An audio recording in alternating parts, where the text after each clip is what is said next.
اے انسانوں، جب زمین کے سینے پہ بیٹھ کے تم رب کی بغاوتیں کرتے ہو، تم اس بات سے ڈرتے کیوں نہیں ہو؟ وہ اس بات پہ قادر ہے چشمے زدن کے اندر وہ تمہاری زمین کو پھاڑ کے تمہیں زمین کے پیٹ میں دفن کر سکتا ہے۔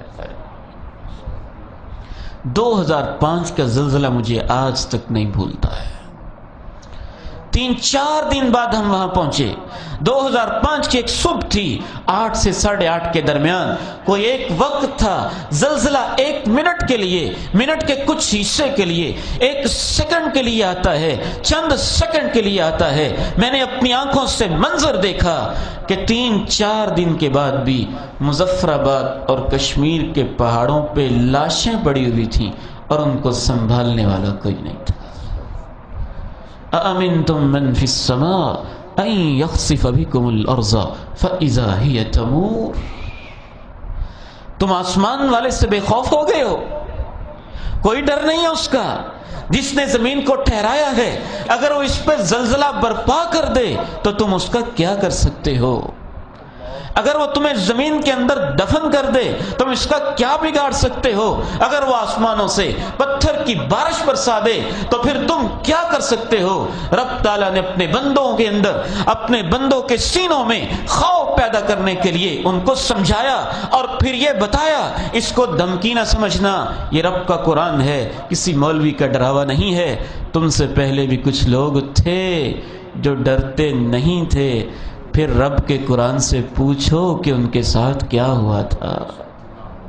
وَلَقَدْ كَذَّبَ الَّذِينَ مِن قَبْلِهِمْ فَكَيْفَ كَانَ نَكِيرِ فَكَيْفَ كَانَ نَكِيرِ۔ سونامی کا طوفان آیا تو لاکھوں لوگ چند منٹوں کے اندر مارے گئے اور ان کی لاشیں سمندر کے اندر موجود پہاڑوں درختوں کے ساتھ یوں مری پڑی تھیں جیسے مردار مچھلیاں ہوں جو سمندر نے پھینک کے باہر نکال دی۔ مظفر آباد کا زلزلہ آیا تو اس کے مہینے کے بعد آپ کے اخبارات کے اندر یہ خبریں چھپتی رہیں کہ بعض جگہوں پہ سڑک کو پھٹا ہوا میں نے اپنی آنکھوں سے دیکھا، اور بعض جگہوں پہ اخبار بتاتے ہیں جب سڑک پھٹی یوں پورا ٹیوٹا جا رہا تھا، زلزلہ آیا وہ روڈ پہ ہے، سڑک پھٹ گئی اور ٹیوٹا اپنی سواریوں سمیت ہی زمین کے اندر چلا گیا۔ اللہ کے پیغمبر نے کہا تھا سَيَكُونُ فِي أُمَّتِي خَصْفٌ وَمَسْخٌ وَقَذْفٌ۔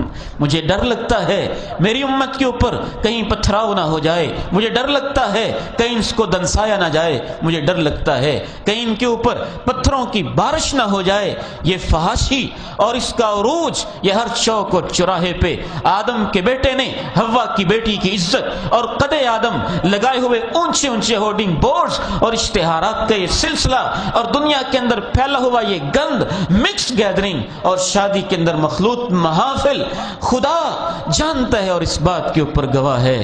کبھی کبھی واقعتاً ڈر لگتا ہے کہ اس ماحول کے اندر پتہ نہیں کب اللہ کی زمین ہلنے لگ جائے گی۔